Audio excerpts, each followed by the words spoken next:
côté les énergies renouvelables, un petit peu cerise sur le gâteau, mais bon, du coup, vous comprenez pourquoi le premier enjeu pour la région Rhône-Alpes a été de travailler sur l'enveloppe, de façon assez générale et à la fois dans la jungle à l'époque des labellisations, d'essayer d'être le plus pragmatique possible. Donc nous l'avons fait comment? Nous l'avons fait avec tous les bailleurs sociaux, 84 bailleurs sociaux fédérés par HLM.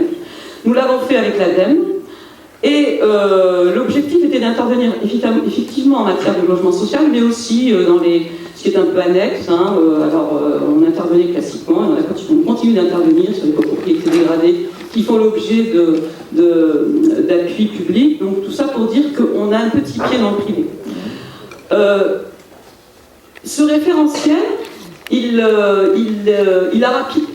est évolutif, c'est-à-dire qu'autour de la table, il est évalué. Rapidement, on a pu voir qu'on passait de 15% de surcoût au début, ce qui était estimé par les principaux intervenants, maîtrise d'ouvrage et autres, à aujourd'hui 5%. Donc, si vous voulez, il y a des gains qui peuvent être... après, il faut voir parce que l'actualité change, et les aides changent constamment. C'est vrai que les aides au logement social se sont tellement réduites que cela a compliqué un petit peu la chose. Mais néanmoins, si on essaie d'analyser uniquement ce qui a trait à la performance, notamment énergétique, eh bien, on s'aperçoit qu'on a beaucoup progressé. D'autre part, on n'était pas uniquement... je vais peut-être dire un tout petit mot de la philosophie quand même, parce que ça me paraît crucial. Et la philosophie, elle était tout simplement ambitieuse, réaliste sur les moyens, mais ferme sur les objectifs, c'est-à-dire il fallait à la fois concilier les objectifs sociaux, qui ont été largement développés, donc je n'y reviens pas, concilier les objectifs de santé, puisque ça va plus loin que la simple énergie, il y a la qualité des matériaux, il y a essayé, on est dans une démarche de progrès, donc on ne prétend pas tout faire d'un coup, c'est bien ça la démarche, et concilier aussi, y compris l'énergie verte, etc. On était sur différents objectifs très importants. Parmi ceux-ci, l'énergie est cruciale, d'autant qu'il y a la question des CO2, c'est évident. Il y a la question de la dépendance énergétique de la France, et nous sommes dépendants à tout niveau, qu'il s'agisse du gaz, qu'il s'agisse du pétrole, qu'il s'agisse de l'uranium. Cela coûte cher. Le déséquilibre, je vous renvoie au dernier chiffre, 70 milliards d'euros de déséquilibre commercial, dont 50 milliards liés strictement à la facture d'importation de pétrole. Donc on est sur... parce qu'on ne peut pas raisonner en matière de bâtiments, ça j'insisterai là-dessus, à court terme, quand on parle du coût des énergies aujourd'hui, du gaz, mais pour nous ça n'a pas tellement de sens, dans la mesure où on est bien sur quelque chose qui vit des dizaines, voire plus, puisque quand on parle des bâtiments haussmanniens, on est sur des centaines d'années. Il faut avoir cela en tête, et c'est comme ça qu'on a voulu construire un petit peu ce travail qui est partenarial. Alors ensuite, avec le plan de relance auquel nous avons contribué, nous avons commencé à nous engager sur la question de la réhabilitation. Même démarche, mais moins d'habitude et moins de retour d'expérience. On partait plus un peu en franc-tireur, mais tous ensemble. Et donc, les premiers retours d'expérience montrent, vous l'avez tous dit, le comportement du locataire, il est aujourd'hui crucial. Comment est-ce qu'on essaie de voir là où il y a des erreurs dans la chaîne de production, c'est assez compliqué. Et ceci pour vous expliquer que nous sommes évidemment en lien avec d'abord des processus d'évaluation constants. Alors nous travaillons plutôt avec effectivement l'INES et le CEA sur les logiciels d'évaluation. Mais il n'y a pas que ça, c'est-à-dire que nous sommes dans un projet européen, CASH, dans lequel il y a effectivement des bailleurs de la région Rhône-Alpes, il y a la région Rhône-Alpes,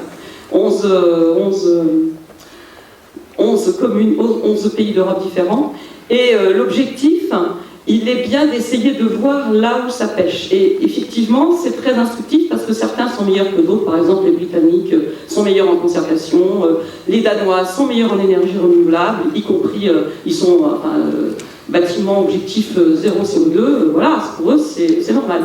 Et donc, ils sont évidemment, d'autres sont, par exemple, je sais pas, moi je pense à Francfort, extrêmement bons dans l'utilisation de la méthanisation, c'est-à-dire du biogaz, récupération, par exemple, des ferments possibles, pour créer de la permanence dans des énergies alternatives renouvelables. Donc, il y a des marges de progrès fortes. On n'est pas mauvais en France, mais on peut faire mieux. Et la perspective dans laquelle nous nous plaçons, c'est bien la contribution à la production d'énergie renouvelable. À la production d'énergie bâtiment positif à terme, c'est l'objectif qui n'est pas irréaliste parce que certains y arrivent, Et surtout, c'est majeur en termes de création d'emplois, c'est majeur en termes d'avenir économique. Donc je voudrais dresser ce paysage à long terme, moyen-long terme, parce que du coup, ça induit des comportements et des stratégies différentes. On les réajuste au fur et à mesure, mais c'est important. Par exemple, évidemment, la question de la réhabilitation, est-ce qu'on peut d'emblée tendre à du BBC?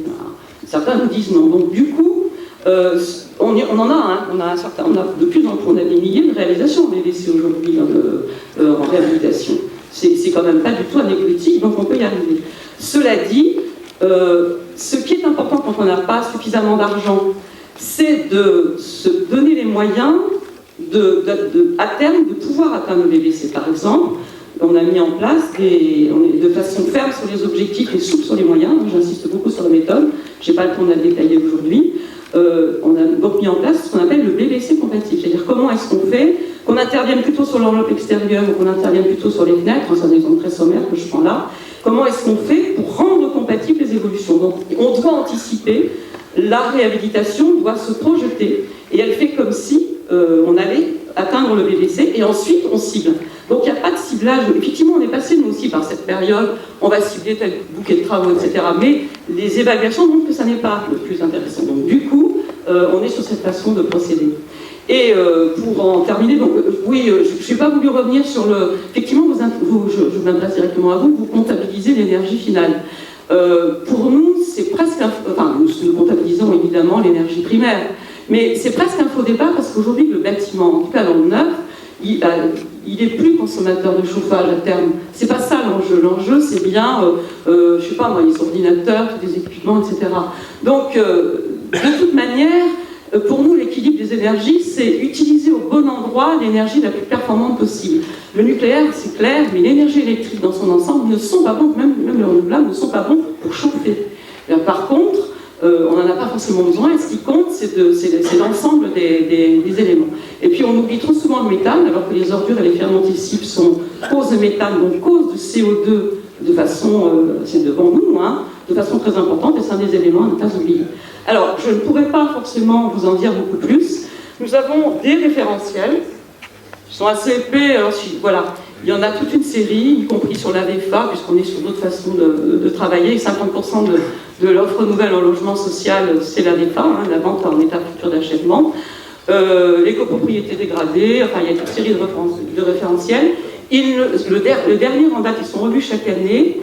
Le dernier en date est voté au mois de juillet, début juillet. Donc je ne peux pas vous le montrer en tant que tel.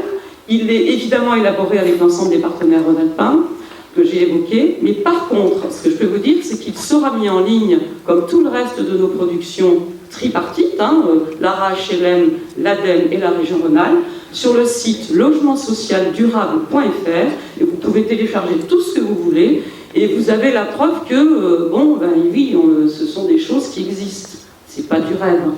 Et en même temps, on ne nie pas les difficultés, hein. Derrière, les enjeux financiers, notamment sur le privé, ils sont considérables. Donc il faut inventer des modes de financement. Mais c'est l'avenir. Là, c'est du bon investissement. Et c'est vrai qu'au niveau européen, donc on a les fédérants aujourd'hui sur la réhabilitation.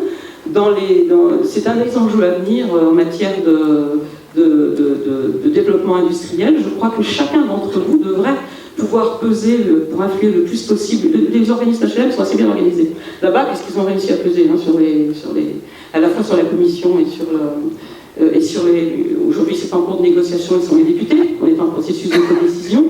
Mais je voudrais vous convaincre que c'est pas la peine de reculer. Nous n'avons pas le choix, nous devons avancer, il y a des moyens, et c'est un investissement d'avenir, c'est pas de la dette, on est d'accord. Il y a du retour sur investissement dans l'avenir, même si c'est un petit peu long. Et là, c'est à chacun de prendre le train, on n'est plus dans des combats d'arrière-garde, le tout nucléaire, c'est fini ça, c'est fini. Il faut passer au 21e, voire au 22e siècle, c'est ça.